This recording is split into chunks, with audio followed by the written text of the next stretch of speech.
بسم اللہ الرحمن الرحیم بسم اللہ الرحمن الرحیم الحمد للہ والصلاة علی اہلہا۔ عزیز طلبہ السلام علیکم ورحمۃ اللہ وبرکاتہ۔ شرح المعول کتاب الصلاۃ درس نمبر 389 میں مبطل شکوک کے احکام کی تفصیل بیان کی جائے گی۔ واجب نماز میں واقع ہونے والے خلل زیر بحث ہیں۔ نماز کو باطل کرنے والے شکوک پر گفتگو ہوگی۔ مذکورہ شکوک میں فقہی آراء کا بیان، شک کے بعد تروی اور غور و فکر کرنے سے حاصل ہونے والے گمان کا حکم بھی ذکر ہوگا۔ متعلقہ روایات اور احادیث کا بھی تذکرہ ہوگا۔ تو اس سے پہلے 5 قسم کے جو ہے شکوک کو ذکر کیا گیا ہے۔ 2 رکعتی نماز میں شک، 3 رکعتی نماز میں شک، 4 رکعتی کی پہلی 2 رکعتوں میں شک، اور 4 رکعتی میں غیر منحصر اور غیر معینہ رکعتوں کا جو شک ہوتا ہے، اور 5واں تھا کہ دوسرے سجدے کے مکمل ہونے سے پہلے 2 رکعتیں ہیں یا کتنی ہیں، اس میں جو شک ہوتا ہے۔ تو 4 رکعتی نماز میں 2 رکعتوں کے اندر جو شک ہوتا ہے، اس پر گفتگو ہو رہی تھی۔ صحیح فاضل بن عبد الملک اذا لم تحفظ الرکعتین الاولتین اولتین فاعد صلاتک، اگر تمہیں پہلی 2 رکعتوں کے بارے میں یاد نہ ہو تو پھر دوبارہ نماز پڑھنی چاہیے۔ فصیل الشیعہ باب اول ابواب الخلل فی الصلاۃ میں یہ حدیث موجود ہے۔ صحیح زرارہ ہے امام باقر علیہ السلام سے، کان الذی فرضہ اللہ تعالی علی العباد 10 رکعات، اللہ تعالیٰ نے بندوں پر 10 رکعتیں واجب کی ہیں۔ وفیہن القراءۃ، اور ان میں قراءت بھی ہوتی ہے۔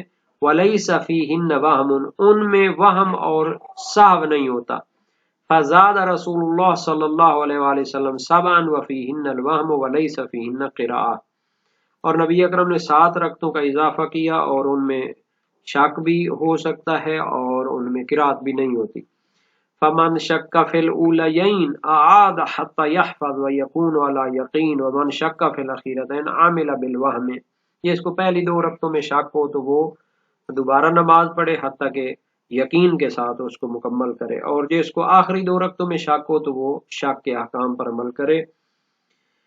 اس مطلب کی روایات بہت زیادہ ہیں۔ شیخ صدوق نے اختیار دیا ہے کہ چاہے تو دوبارہ نماز پڑھ لے، چاہے تو کام پر بنیاد رکھے اور باقی کو مکمل کرے۔ اس طرح وہ روایات کے درمیان جمع کرنا چاہتے ہیں، جو تو پہلے گزری ہیں دوبارہ نماز پڑھنے کی ان کے درمیان، اور کچھ نصوص ہیں جو اعادے کو واجب نہیں سمجھتی۔ خبر عبد الرحمن بن الحجاج ہے امام ابو ابراہیم علیہ السلام سے، امام کاظم علیہ السلام کی کنیت ہے۔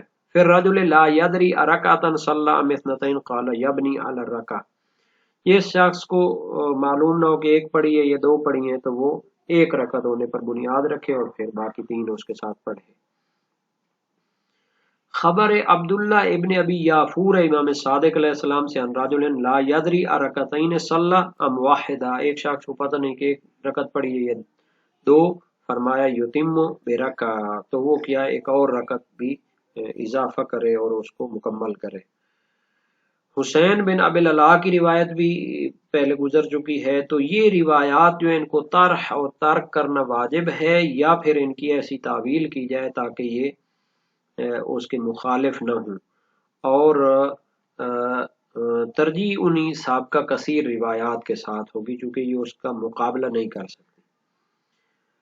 اور 4 رکعتی نماز میں غیر معین رکعتوں کا شک ہو جائے تو اس سے بھی نماز باطل ہو جاتی ہے۔ صحیح ہے عبداللہ ابن یافور ہے امام صادق علیہ السلام سے، ان شککت فلم تدر افی 3 انت ام فی 2 ام واحدہ ام فی 4، اگر آپ کو شک ہو اور معلوم نہ ہو کہ تیسری ہے یا دوسری ہے یا 1 ہے یا چوتھی ہے، فاعد الصلاۃ ولا تمض علی الشک، تو نماز دوبارہ پڑھو اور شک پر جاری نہ رہو۔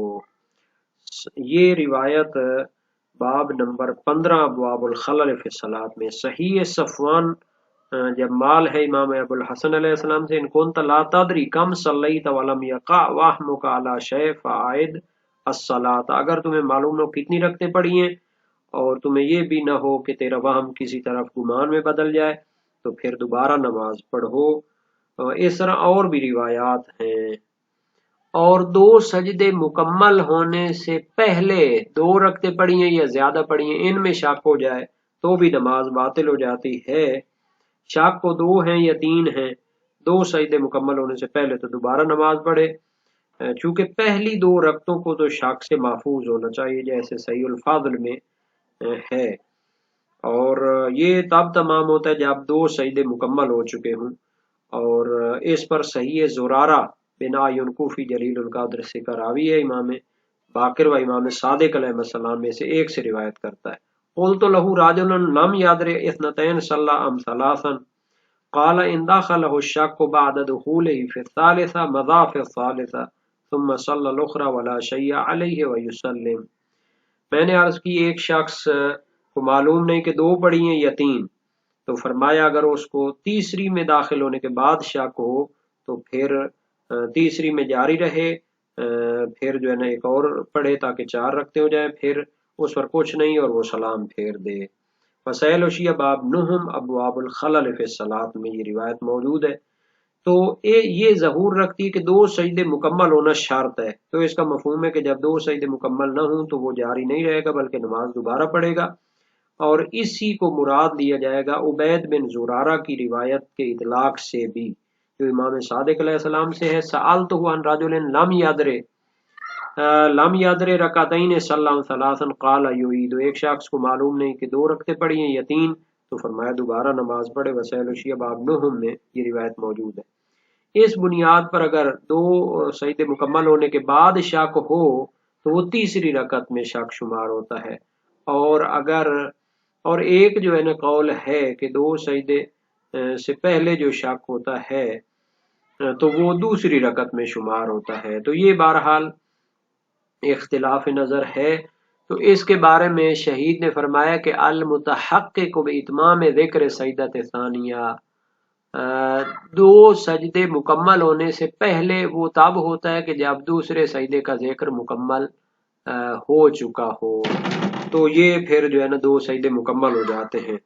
فعن المحقق، یہ محقق ہلی کی کتاب مسائل بغدادیہ اور ابن طاووس کی کتاب بشرا، وہ فرماتے ہیں کہ رکعت کا مکمل ہونا وہ رکوع کے مکمل ہونے سے ہی ہو جاتا ہے، اور شہید اول نے ذکر شیعہ میں اس کا احتمال دیا ہے، چونکہ رکعت وہ رکوع سے لی جاتی ہے، لغت کے اعتبار سے رکعت کا نام ہی رکوع کی وجہ سے پڑا ہے، اس لیے منقول ہے کہ نماز آیات 10 رکعت ہوتی ہے، چونکہ اس میں 10 رکوع ہوتے ہیں۔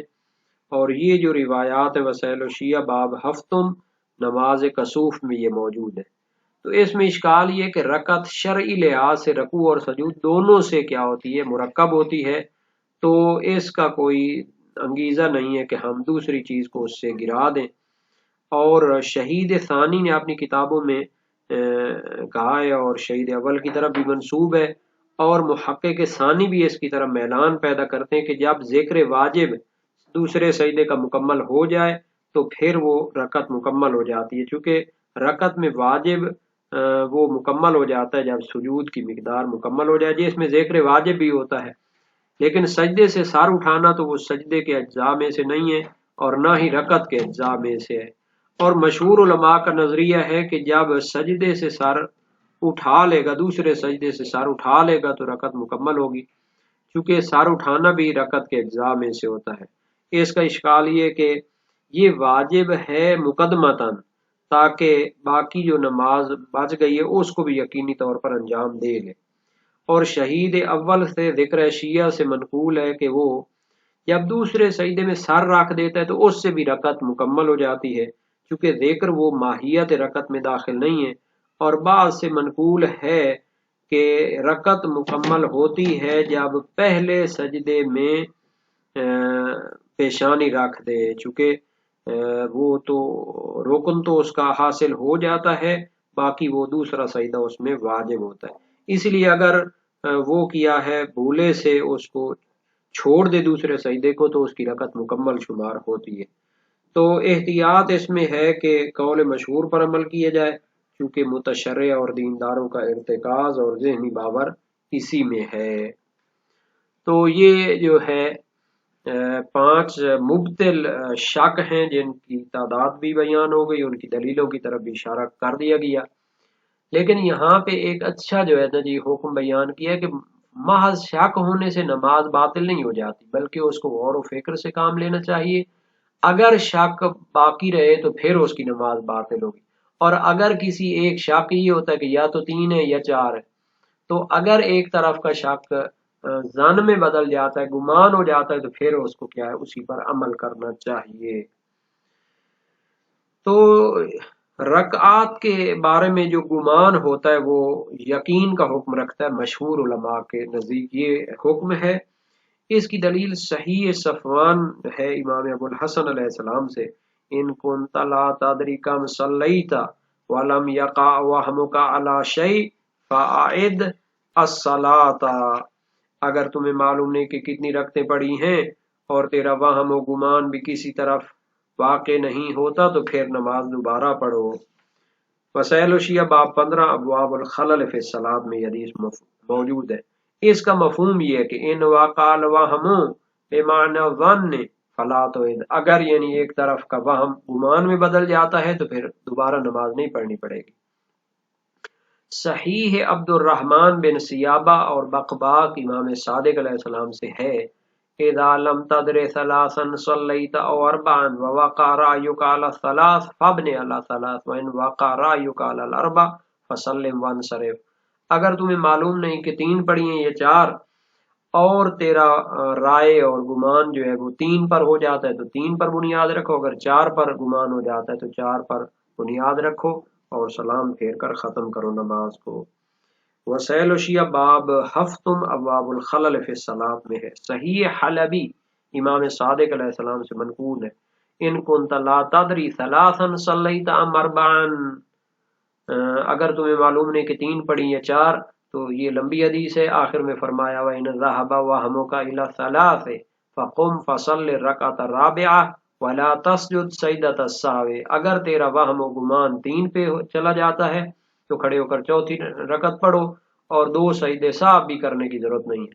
وَإِنْ ذَهَبَ وَهْمُكَ إِلَى الْأَرْبَعِ فَتَشَهَّدْ وَسَلِّمْ ثُمَّ اسْجُدْ سَجْدَتَيِ السَّهْوِ، اور اگر تیرا وہم و گمان 4 کی طرف جاتا ہے تو تشہد کے بعد سلام اور اس کے بعد 2 سجدے کر لو سہو کے۔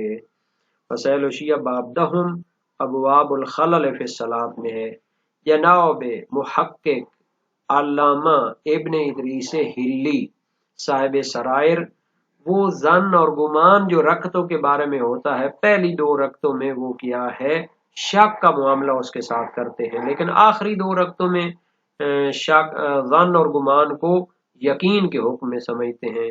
ان کی دلیل معلوم نہیں ہے، خصوصاً پہلی خبر جو ہے اطلاق رکھتی ہے، وہ پہلی 2 رکعتوں کو بھی شامل ہے۔ اور اسی طرح یہ جو افعال میں قضا فی غیر ہی من اقسام شک ہے، اسی طرح شک کی دوسری اقسام میں بھی جو ہوتا ہے ظن اور گمان وہ یقین کے معنی میں لینا چاہیے۔ ظن اور گمان جو افعال نماز کے بارے میں ہوتا ہے وہ مشہور کے نزدیک یقین کے حکم میں ہوتا ہے، اور محقق ثانی سے منقول ہے کہ اس کے بارے میں کوئی اختلاف بھی نہیں ہے۔ اس کے بارے میں نبوی روایت نبی اکرم صلی اللہ علیہ وآلہ وسلم سے منقول ہے، اذا شک احدکم فی الصلاۃ فلینظر احرى ذلك الى الصواب فليبني علیہ، جب تم میں سے نماز میں کسی کو شک ہو تو غور کرے، جو درستی کے زیادہ مناسب ہو اسی پر بنیاد رکھے۔ تو بہرحال یہ روایت جو ہے سنن بہقی، جناب بہقی کی جو بڑی کتاب ہے حدیث کی، جلد دوم صفحہ 330 میں موجود ہے۔ ایسی روایات نبویہ کے بارے میں مفصل تحقیق میزان روایات عامہ در فقہ امامیہ میں تفصیل کے ساتھ کی گئی ہے، اور جو ان کو شاہد کے طور پر لاتے ہیں ان کی جو اغراض و مقاصد ہیں اور جو ان کی ذہنیت ہے، دلیلیں ہیں، ان پر تفصیل کے ساتھ بحث کی گئی ہے۔